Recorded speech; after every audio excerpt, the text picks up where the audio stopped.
안녕하십니까. 해운대구민병원 박옥수입니다. 이번에 6장은 조금 길죠. 그래서 마지막 이제 혈액 면역 생리 중에 마지막 면역입니다. 면역은 뭐 백혈구 얘기 좀 하고 뭐 세포 면역, 체액 면역, 항원, 항체 뭐 이런 얘기하면 간단하게 해결할 수 있을 것 같습니다.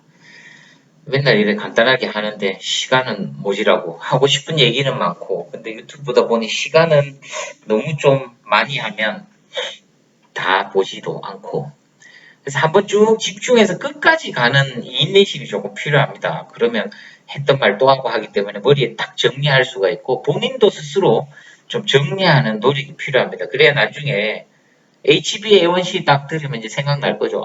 포도당과 바람 피운 헤모글로빈. 이렇게 하면 그 검사에 대한 거는 평생 기억할 수 있다는 거죠.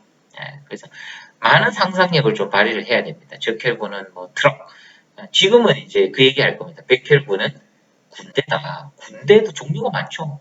해병대도 있고 일반 육군, 해군, 공군, 특수부대도 있어요. 해외 원정부대 이런 것도 있고 국정원 얘기도 나오고 뭐 별의별 얘기를 다 할 겁니다. 그래서 그렇게 개념을 갖고 있으시면 면역 알레르기까지 쫙 그냥 한 번에 할 수 있다는 거죠. 자, 여기 보시면 면역은 사실 스스로 몸을 보호하는 능력입니다. 멤버가 누가 있느냐? 림프 티슈, 림파틱 티슈, 그다음에 림파틱 셀, 그다음에 화학 물질 이런 것들이 있어요. 군인들이 뭐 몸으로 싸운 게 아니잖아요. 총도 있고 무기도 있고 탱크도 있고 뭐 이런 것들이라고 이해하시면 됩니다. 자, 마치 군대처럼 박스 16번 한번 봅시다. 찬찬히. 면역을 공부하면서 접하게 되는 생소한 이런가 복잡한 과정들은 이해하기가 쉽지가 않다. 제가 하는 얘기예요. 하지만 나라를 지키는 군대를 상상해 봅시다. 면역을. 외부에서 침입하는 비자기를 적으로 규정을 하고 적을 막기 위해서 육군, 해병대, 외국 원정부대, 관로에서 이런 것들이죠. 그리고 각종 장벽과 무기들, 염증 반응, 발열, 사이토카인, 화학물질 이런 거 전부 다 이렇게 생각하면 이해하기 쉽어요. 또 전쟁을 치고 하는 군대들이 할 때 1차 방어선, 2차 방어선, 3차 방어선 이런 것들이 있어요. 1차적으로는 바리케이트를 치는 거죠. 장벽을 쌓고 두 번째는 군대와 무기를 동원해서 직접 전쟁을 합니다. 그리고 제3방어선은 따로 아주 스페셜한 이 보시면 좀 실소를 하실 수 있을 국정원과 기무사 같은 특수요원들 전쟁이 그런 전투다 이렇게 생각하시면 됩니다. 군대 얘기 별로 안 좋아하시는 많은 여러분들과 남자 학생들은 좋아하겠죠. 조금 이해가 쉬우니까. 자, 봅시다. 1방어선, 2방어선, 3방어선 특별한 게 아니에요. 그림으로 보시면 1방어선은 그냥 장벽입니다. 장벽. 어떤 놈이 오더라도 막아준다. 화학적 장벽, 뭐 기계적 장벽, 반사 장벽 이런 걸 통해서 1차적으로 걸러주죠. 적들을. 외부 물질, 비자기, 내가 아닌 놈을 걸러줍니다. 두 번째는 실제로 전쟁을 벌이는 겁니다. 메인이 이 방어선이죠. 이것도 불특정 다수입니다. 단백질도 있고요. 자연살해 세포, 포식 세포, 거기에 백혈구의 모든 멤버들이 뉴트로필 비롯한 중성구를 비롯한 모든 멤버들 다 나갑니다. 염증과 발열이 일어나죠. 전쟁하니까 뜨거워지죠. 열도 나고 뭐 개판되니까 쓰레기도 많아지고 이런 것들이 고름이다, 염증이다 이런 과정이라고 생각하시면 돼요. 제일 마지막에 이제 특이성 면역이라고 하는데 이건 비특이성의 얘기는 그냥 묻고 따지지도 않고 묻고 따지지 그 이순재 선생 묻고 따지지도 않고 묻지도 않고 따지지도 않고 뭐 이런 얘기죠. 이 비특이성. 근데 특이성은 딱 그놈만 지정을 딱 해놓은 거예요. 그래서 이게 3방어선입니다. 두 개가 있습니다. 하나는 T세포. 이건 현장 요원이에요. 직접 지가 달려가서 합니다. 이게 사이토틱 T셀, 사이톡식 T셀이라고 합니다. 그래서 이건 직접 지가 활동하는 현장 요원이라고 보시면 되고 B셀 같은 경우에는 주머니 뭐 하나 들고 있죠. 007 박스. 이 안에 항체라는 게 있어요. 이놈을 만들어서 한 번 들어왔을 때는 뭐지? 절마 봐라 이러면서 만들어 놨다가 다음에 들어오면 이걸 뿌려놓으면 해결이 되는 거죠. 그래서 이 특수 요원 이렇게 보시면 됩니다. 간략하게 1방어선, 2방어선까지는 비특이한 방어다. 묻고 따지지도 않고 막는다. 3방어선은 굉장히 특이적인 반응이다.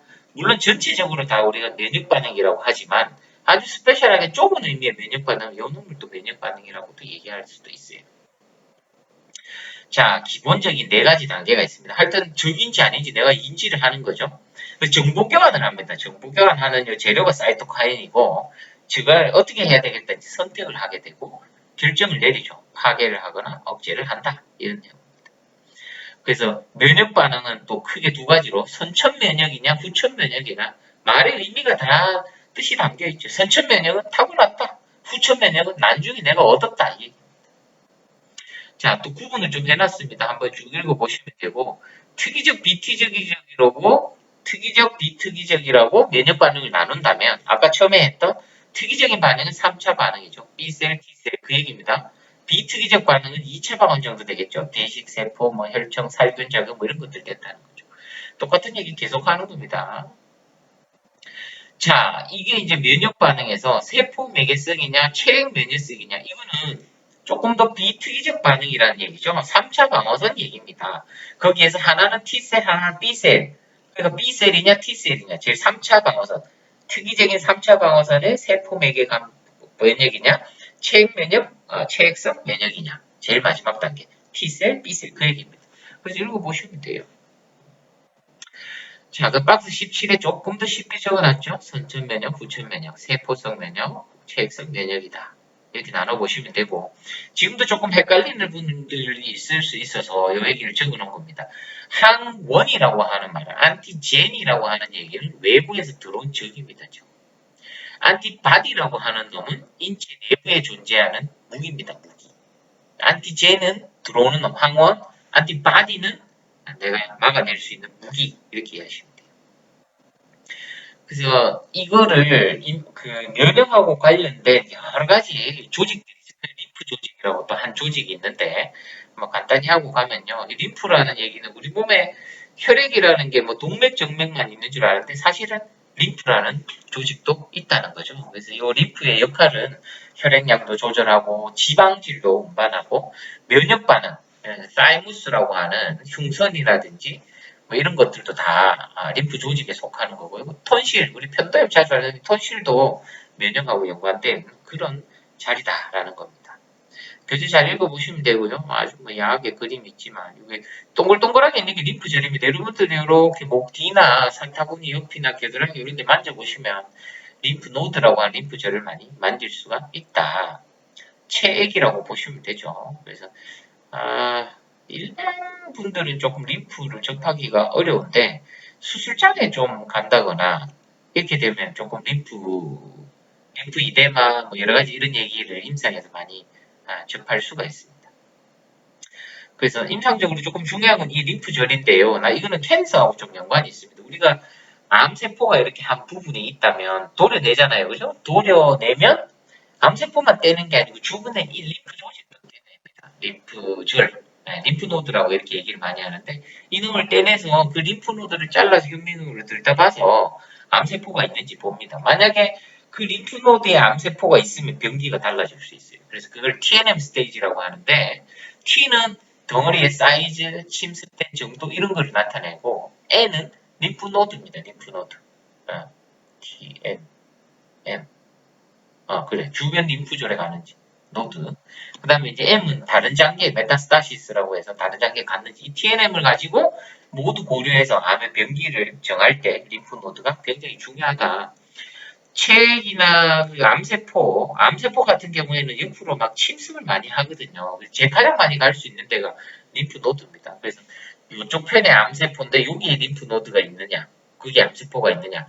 이쪽 편에 암세포를 잘라냈는데 검사해보니까 반대쪽에 림프노드에 암세포가 있었다 하면 이건 사실은 전신에 암세포가 어디 있는지 모른다 이렇게 판단하기 때문에 병기가 올라갈 수 있죠.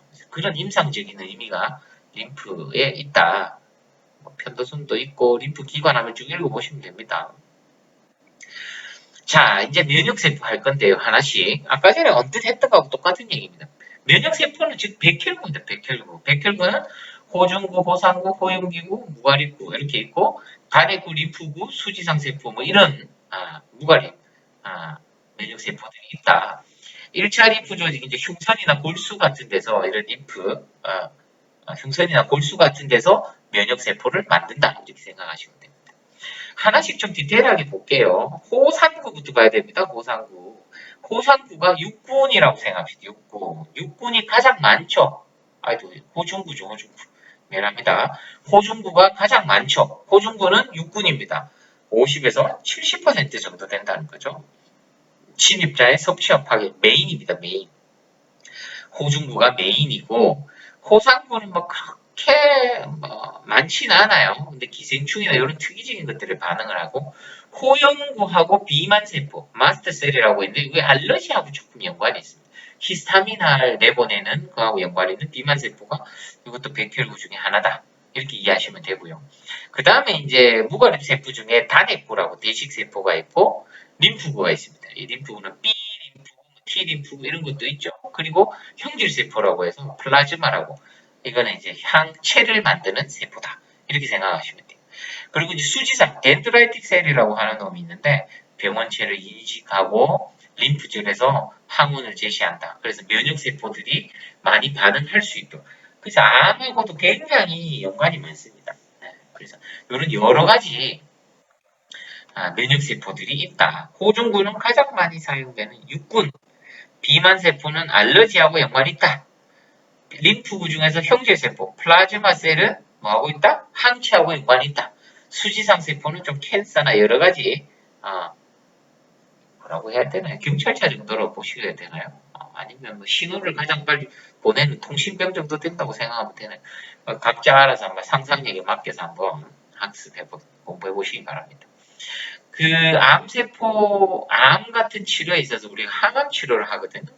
케모테라피라고 해서 암 치료를 딱 하고 나면 가장 큰 문제가 물론 적혈구 수치도 떨어질 수 있고 혈소판 수치도 떨어질 수 있지만 백혈구 수치 떨어지는 게 가장 무섭습니다. 왜냐하면 우리 몸에 군대가 해체되는 거하고 똑같거든요. 암세포를 죽이기 위해서 항암제 썼는 놈이 이 골수세포를 자극해갖고 이 백혈구 수치가 떨어지게 되면 이게 외부 침입자, 폐렴 뭐 이런 게 굉장히 나약할 수 있죠. 그래서 항암 치료하고 한 일주일, 경험적으로 일주일 정도 지나면 이 뉴트로필 숫자가 굉장히 줄어들어요. 500개 밑으로 줄어들 수도 있습니다. 그래서 이걸 ANC, Absolute Neutrophil Count라고 ANC를 많이 보는데 이게 이제 이 정도 많이 떨어지면 로우 리미트 정도, 1500개 정도 밑으로 이렇게 된다면 이거는 이제 CSF라고 했죠. 아까 전에 그 백혈구 형성할 때 적혈구는 EPO, 이건 CSF, 저쪽 혈소판 TPO 이런 얘기 했을 건데 한번 돌려보시면 있을 거예요. 그래서 그런 주사를 줘야 된다, 줘라. 근데 이게 도움이 되느냐 안 되느냐 뭐 이런 얘기 많이 합니다. 그래서 한번 뉴트로필 얘기가 나오길래 호중구 감속증 한번 적어봐 본 겁니다. 자, 다음 볼게요. 이제 그 박스 21번 거는 또 이해를 돕기 위해서 제가 몇 가지 코멘트 해놓은 건데요. 선천성 면역은 호중구, 육군이라고 했네요. 저는 대식세포, 이건 해병대. 직접 싸운다 이거죠. 직접 상륙작전에서 싸운다. 그 다음에 물론 뭐 육군도 하지만 식세포 작용이라고 하면 각계 전투를 하고 있다는 거예요. 그 다음에 NK셀, 뉴트럴 킬러 셀이라고 하는 게 있는데 이건 외국 원정 부대라서 특이하게 캔서하고 바이러스만 상대를 한다 이렇게 이해하시면 됩니다. 그래서 염증을 전쟁터라고 썼고 대식세포 해병대, 그 다음 사이토카인들이 뭐 통신이라든지 무기라든지 이런 것들을 제가 사이토카인이라고 생각하고 그렇게 상상하고 쭉 공부를 했다 뭐 이런 내용들입니다. 아마 해보시면 여러분들도 조금 이해가 되실 거예요. 자, 식세포 작용은 호중구하고 대식세포, 육군이랑 해병대가 한다 이 얘기죠. 화학 주성에 의해서 아까 언뜻했습니다. 케모탁시스에 의해서 이렇게 쭉 가서 잡아먹는다 이 얘기입니다. 그래서 포식세포 식균 작용. NK세포는 아까 원정 부대랬죠. 암세포하고 바이러스를 주 타겟으로 해서 한다. 그 다음에 이제 염증이라는 거는 사실은 병리에서 염증 하나만 해도 아마 2시간, 3시간은 강의를 해야 됩니다. 그래서 그냥 간단하게 염증이라는 거는 면역세포들하고 화학 4개의 물질들을 유인하고 그래서 물리적 장벽을 만들고 재생하는 그런 역할을 합니다. 그래서 염증이라고 해서 다 나쁜 건 아니고 그 역할이 있다는 거죠. 그래서 뭐 사이토카인들 보채 한 번씩 쭉 읽어보시면 됩니다. 자, 그리고 쭉 넘어가서요. 사이토카인들 아까 얘기했던 그 염증과 관련된 무기, 싸움과 관련된 무기와 통신병 뭐 이런 얘기 했었는데 그 외부가 침입했을 때, 외부 병원체가 침입했을 때 반응하는데 필요한 물질들이죠. 그걸 사이토카인이라고 합니다. 그 종류를 몇 개 적어놓은 거예요. 급성 단백질은 아까 첫 시간에 했어요. ESR, CRP. CRP라고 했죠. 유모코커스 하는 그 균의 반응 단백질, C단백. 그겁니다. 그게 급성이 다 CRP라고 하죠. 이게 올라가 있으면 감염이 있다. 이 얘기죠. 히스타민은 혈관을 느리는 작용을 합니다. 부종을 만들고 이런 작용하고, 브래드키닌은 통증을 딱 자극을 해요. 그래서 브래드키닌이 나오면 아프다 이런 역할을 하는 거죠. 그래서 인트류킨 같은 것들도 작용을 한다. 자, 쭉 넘어가서 제가 이제 두 가지 정도만 하고 끝낼 건데요. B림포사이트하고 T림포사이트가 있습니다. 이게 아까 처음에 요 세 번째에서 처음에 보시면 제일 마지막 3단계 특이적 면역 반응에서 B셀과 T셀이 있다. B셀은 B림포사이트, T셀은 T림포사이트. 이거 바꿨죠. T림포사이트, B림포사이트.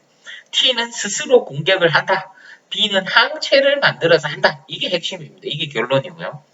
항체 만들 때는 B 림포사이트가 직접 만드는 게 아니라 플라즈마 셀을 가서 만든다.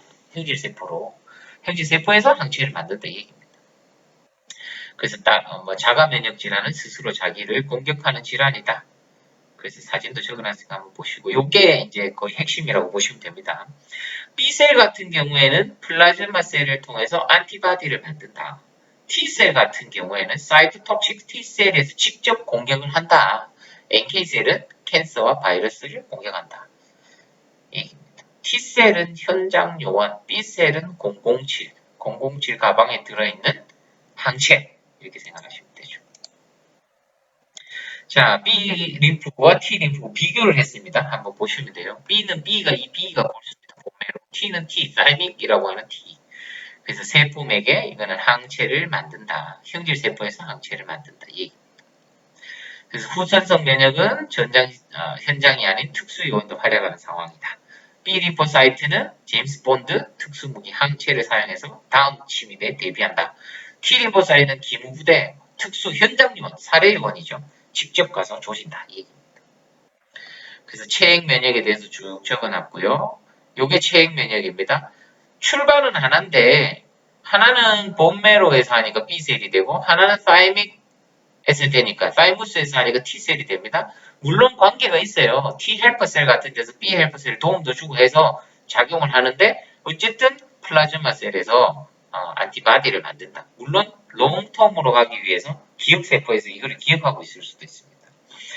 그리고 요거는 그러면 이제 세포성 뇌계가 되겠죠. 작동 T세포, 기억 T세포 이런 것들이 있는데 1차 면역, 2차 면역은 뭐냐면 첫 번째에 항원이 들어왔을 때는 우리 체액성 면역에서 항체를 조금만 만들어요. 일단은 긴가민가 하는 거죠. 근데 두 번째 들어오면 면역 반응이 엄청 커진다는 겁니다. 그래서 예를 들자면 이런 거죠. 꽃가루란다. 새우를 먹었는데 처음 먹었어요. 태어나서 20살에. 처음 먹었는데 약간 간지러웠어요. 근데 잊고 지내다가 다음에 새우 관련된 걸 먹었는데 완전 다 뒤집어지는 이런 거라고 이해하시면 돼요. 처음에는 살짝 옵니다. 근데 나중에는 엄청 큰 반응이 온다. 그래서 1차 반응, 2차 반응. 한번 읽어보시면 이해하기 어렵지 않습니다. 그래서 T세포 가는 경우에는 요거는 이제 B를 방향만 이렇게 적어놓은 거지. T세포를 직접 한댔죠. 그래서 그거를 이야기하는 겁니다. 장기 이식하고 관련된 MHC라는 거 책 한번 읽어보시고 그렇게 이해하시면 됩니다. 저는 뭐 요 얘기하고 이제 마무리할 건데요. 그 2018년도에 노벨 생리의학상 받은 사람들이 두 명 있습니다. 제임스 앨리스하고 교토대에 있는 혼조 다스쿠라는 박사가 있는데 이 사람들 뭘 발견했느냐 하면 면역 관련된 겁니다. 암세포가 면역세포를 어떻게 속에서 살아남느냐. 암세포 아까 NK세라고 이런 게 잡아먹는데 물론 T세포도 암세포를 잡아먹습니다. 근데 암세포가 얘들을 어떻게 속여먹는지에 대해서 발견한 거죠. PD라는 게 있어요.